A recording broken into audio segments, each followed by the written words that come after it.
10th class, कैसे हो सब? बढ़िया। थोड़ा मेरे को जुकाम बुखाम हो गया है, ठीक है, इसलिए थोड़ी अपनी वीडियो लेट आ रही है। कोई बात नहीं, चलता है सब, तो सर्दियों का मौसम में जुकाम बुखार तो होता रहता है। कोई नहीं, बस पढ़ाई रुकनी चाहिए, पढ़ाई जम के करो, पेपर पास में है, ठीक है। तो देखो आज अपने पास क्या है, तो आज अपन लोग करने वाले हैं PYQs चैप्टर नंबर 3 के। वन शॉट इसका बन चुका है 2 पार्ट के अंदर, जल्दी वीडियो में अपलोड हो जाएगा, ठीक है, चैनल पे। बाकी हम क्वेश्चन सॉल्व करते हैं। देखो तो अपने पास बोर्ड पे भी 2 क्वेश्चन लिखे हैं, जगह कम है इसलिए 2 ही क्वेश्चन लिखे हैं, अभी रब करके और क्वेश्चन लिख देंगे, ठीक है। देखो तो जो ये अपने पास क्वेश्चन है, ये CBSE 2020 का क्वेश्चन है, और जो ये क्वेश्चन अपने पास क्वेश्चन नंबर 2 है, ये CBSE 2022 का क्वेश्चन है, ठीक है। तो जो दोनों क्वेश्चन है ये अपने पास PYQs हैं, और अपने पास क्वेश्चन इंपॉर्टेंट है। देखो देखते हैं क्या कहता है question. Explain the formation of CaO with electron dot structure. क्या करना है, CaO अपने को ड्रॉ करना है, किसकी हेल्प से? इलेक्ट्रॉन डॉट स्ट्रक्चर की हेल्प से, ठीक है। यहां पे अपने को दे रखा है कि कैल्शियम का एटॉमिक नंबर 20 है और ऑक्सीजन का 8 है। तो सॉल्व करते हैं। देखो यहां पर तो कैल्शियम कितना है, 20। अब अगर मैं इसको डिस्ट्रीब्यूट करूं तो कैसे होगा, KLMN नोटिस, जो कि क्या है, इसका इलेक्ट्रॉनिक कॉन्फ़िगरेशन है।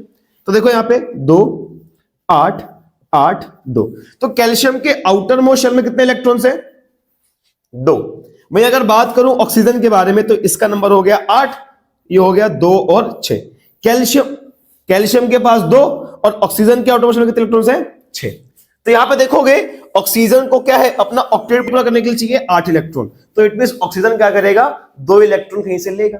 तो यहां पे ऑक्सीजन को 2 इलेक्ट्रॉन कौन देगा, तो कैल्शियम देगा। तो इस केस में अपने पास क्या होगा कि देखो कैल्शियम है, कैल्शियम के पास आउटर मोस्ट शेल में 2 इलेक्ट्रॉन्स हैं, तो वो हमने ड्रॉ कर दिए। ऑक्सीजन के पास आउटर मोस्ट शेल में 6 इलेक्ट्रॉन्स है, ये भी हमने ड्रॉ कर दिए। अब ऑक्टेट पूरा करना है तो यहां से कैल्शियम अपना 1 इलेक्ट्रॉन इसको दे देगा और दूसरा वाला भी इसको दे देगा। तो जैसे ही कैल्शियम ने अपने 2 इलेक्ट्रॉन इसको दे दिए तो कैल्शियम के ऊपर चार्ज किसका आ गया, +2 का। और ऑक्सीजन ने क्या किया, 2 इलेक्ट्रॉन ले लिए। तो जैसे ही इसे 2 इलेक्ट्रॉन ले लिए, इस पर चार्ज किसका आ जाएगा, O-2 का।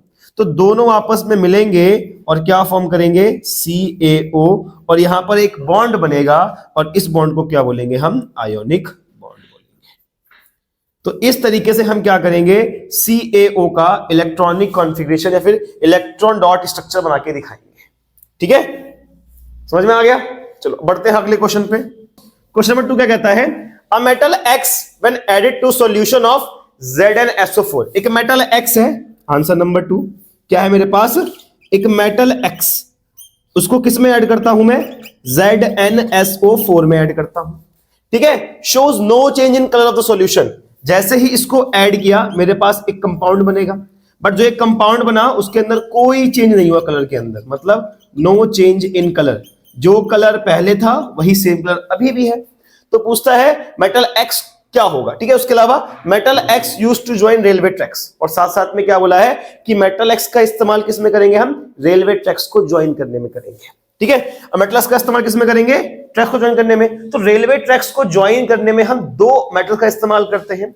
अगर तुम सबको याद हो थर्मिट रिएक्शन, ठीक है, अगर तुम सबको याद हो थर्मिट रिएक्शन, तो देखो इसमें होता क्या है, इसमें हम 2 अलग अलग मेटल लेते हैं, एक तो एल्यूमिनियम और एक आयरन, ठीक है। अब यहां पे मेटल X क्या होगा, तो देखो मेटल X को आइडेंटिफाई करने के लिए हम यहां लिखेंगे क्या, रिएक्टिविटी सीरीज। तो देखो सीरीज क्या है मेरे पास, कुछ केदारनाथ का माली आलू जरा फीके। देखो तो एल्यूमिनियम भी आ गया और आयरन भी आ गया। अब देखो यहां पे रिएक्शन होगी तो रिएक्शन कौन कराएगा, आयरन या फिर एल्यूमिनियम। तो यहां देखोगे तो आयरन क्या है, जिंक के नीचे है, it means iron is less reactive. तो यहां पे आयरन का इस्तेमाल तो कर नहीं सकते, तो किसका इस्तेमाल करेंगे, एल्यूमिनियम का। तो जो ये मेटल X है ये मेरे पास क्या हो जाएगा, एल्यूमिनियम। और जब एल्यूमिनियम करेगा रिएक्ट किसके साथ, जिंक सल्फेट के साथ, तो मेरे पास यहां पे क्या बनेगा, aluminium sulphate, Al2SO4 whole thrice, aluminium sulphate बन जाएगा। तो सिंपली पूछा गया है आइडेंटिफाई मेटल X। तो मेटल X क्या हो गया मेरे पास, तो मेटल X क्या हो गया मेरे पास, एल्यूमिनियम। क्या हो गया, एल्यूमिनियम। नेक्स्ट क्या पूछता है, what is the other reactant used in reaction. कोई दूसरा रिएक्टेंट जो कि इसके अलावा इस्तेमाल होता है, तो वो कौन सा है मेरे पास, आयरन। तो यहां पे क्या लिखेंगे हम, आयरन ऑक्साइड। जिसको हम बेसिकली क्या बोलते हैं, फेरिक ऑक्साइड भी बोलते हैं, Fe3O4, that is Fe3O4। Next क्या है मेरे पास, name the method to extract X। अब देखो X क्या है मेरे पास, X मेरे पास एल्यूमिनियम है, और एल्यूमिनियम कहीं ना कहीं मेरे पास एक हाई रिएक्टिव मेटल है, और हाई रिएक्टिव मेटल को एक्सट्रैक्ट करने के लिए मैं किसका इस्तेमाल करता हूं, तो इलेक्ट्रोलाइसिस का। इलेक्ट्रोलाइसिस मतलब by the help of electricity. ठीक है, तो ये अपना क्वेश्चन सॉल्व हो गया। 3 पार्ट है, तीनों पार्ट के नाम लिख दिए, क्वेश्चन सॉल्व। क्वेश्चन 3 मार्क्स में, इतना ही देखो, इजी क्वेश्चन था। इसको करो, फिर आगे बढ़ते हैं अगले क्वेश्चंस पे। देखो क्वेश्चन नंबर 3 क्या है, name one constituents of following alloys. मेरे को कुछ एलॉयज दिए हैं, बताना है कि ये एलॉय किस किस मेटल से मिलके बनते हैं। ठीक है, अब यहां पे देखिए, तो पहला क्या दिया है मेरे को, ब्रास। ठीक है, तो देखो ब्रास जो है, ब्रास किस किस चीज से मिलके बनता है, लिखते हैं ब्रास है। ठीक है, सेकंड क्या है मेरे पास, स्टेनलेस स्टील है। ठीक है, और थर्ड क्या है मेरे पास, ब्रॉन्ज। देखो तो ब्रास किस किस से मिलके बनता है, तो ब्रास मिलके बनता है कॉपर से और जिंक से, कॉपर जिंक। स्टील किससे मिलके बनता है, तो आयरन से, क्रोमियम से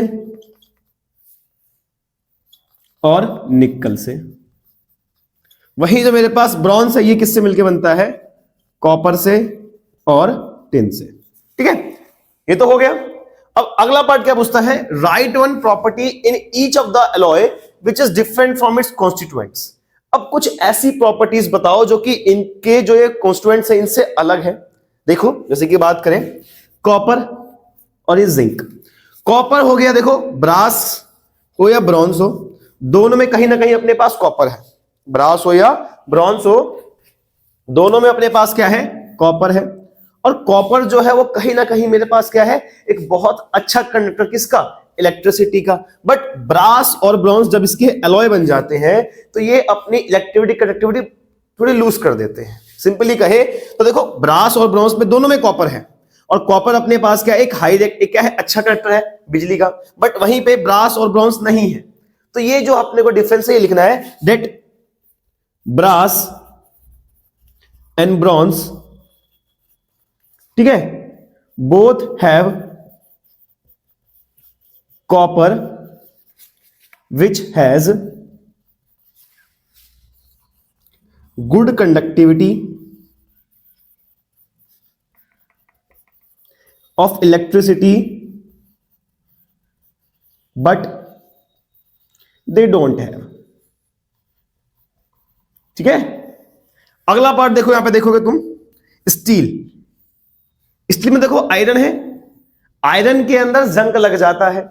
बट जो मेरे पास क्या है, ये स्टील से स्टील, इसमें कभी जंग नहीं लगता। तो ये इसमें क्या हो गया, एक डिफरेंस हो गया। तो यहां पे तुम ये डिफरेंस भी लिख सकते हो, that iron may get corrode, iron may get corrode, कि आयरन में ना जंग लग जाता है। जैसे बूढ़े होने पे लोगों में जंग लगता है ना, वैसे आयरन में जंग लग जाता है। बट जो स्टील है, stainless steel do not corrode. जिस बर्तन में हम खाना खाते हैं ना, उसकी बात हो रही है, डू नॉट कोरोड, इनमें कोरोजन कभी नहीं लगता। ठीक है, तो ये तो हो गया अपने पास थर्ड क्वेश्चन। अगला क्वेश्चन देखो क्या है मेरे पास। अगला क्वेश्चन जो है बहुत आसान क्वेश्चन है, तुम आराम से कर सकते हो। क्वेश्चन 3 आसान क्वेश्चन है ये। क्या है क्वेश्चन के अंदर, explain the formation of Mg3N2। Mg3N2 का फॉर्मेशन करके दिखाओ। तो देखो यहां पर मैग्नीशियम कितना होता है भाई, 12। अगर इसको तोड़ दूं तो 2 8 2, मतलब मैग्नीशियम के आउटर मोशन में कितने इलेक्ट्रॉन्स हैं, 2। बात करें नाइट्रोजन के बारे में, कितना होता है, 7। इसको अगर मैं तोड़ दूं तो 2 और 5, तो N के पास कितने हैं, 5। ठीक है, अब यहां पे देखोगे तो M के नीचे कितना लिखा है, 3। तो हम 3 मैग्नीशियम बनाएंगे। ठीक है, ये एक हिंट देते हैं, ठीक है, कि M के नीचे क्या लिखा हुआ है, 3 लिखा हुआ है। तो यहां पर हम 3 बनाएंगे मैग्नीशियम, और सबके आउटर मोस्ट शेल में 2 इलेक्ट्रॉन्स लगा देंगे। ठीक है भाई, अब यहां क्या है, नाइट्रोजन कितना दिया है, 2, तो N लिखा, कितने इसके आउटर मोस्ट शेल में, 5। तो 1 2 3 4 5। ऐसे ही नाइट्रोजन 1 2 3 4 5। तो मैग्नीशियम का 1 इलेक्ट्रॉन पहले यहां गया, 6 हो गए, यहां से 1 गया, 7 हो गए, यहां से एक जाएगा और कितने हो गए 8, मतलब n का तो पूरा हो गया। और मैग्नीशियम ने अपने 2 इलेक्ट्रॉन दे दिए, ये भी स्टेबल हो गया। अब जो सेकंड n है उसके पास भी क्या होगा, यहां से एक जाएगा और जो 2 है ये 2 यहां से जाएंगे। तो कुछ इस तरीके से मैग्नीशियम ने अपने दोनों इलेक्ट्रॉन लूज कर दिए। मतलब देखो तो 3 मैग्नीशियम है और तीनों ने क्या किया, अपने 2 इलेक्ट्रॉन लूज कर दिए। वहीं n कितने हैं, 2 नाइट्रोजन है और दोनों ने कहीं ना कहीं 3 इलेक्ट्रॉन गेन किए हैं। तो दोनों के बीच में बॉन्ड बनेगा और क्या बन जाएगा मेरे पास, Mg3n2। और Mg3n2 क्या है, इलेक्ट्रॉन के ट्रांसफर से बन रहा है, तो ये मेरे पास एक आयोनिक कंपाउंड है। ठीक है, अब नेक्स्ट क्या पूछा गया है, name the ions present. Ion कौन कौन से हैं, तो देखो 2 आयंस हैं, ये हो गया फर्स्ट का आंसर। अब इसके पास 2 आयंस हैं, पहला है कटायन, और कटायन कौन सा है मेरे पास, Mg+2।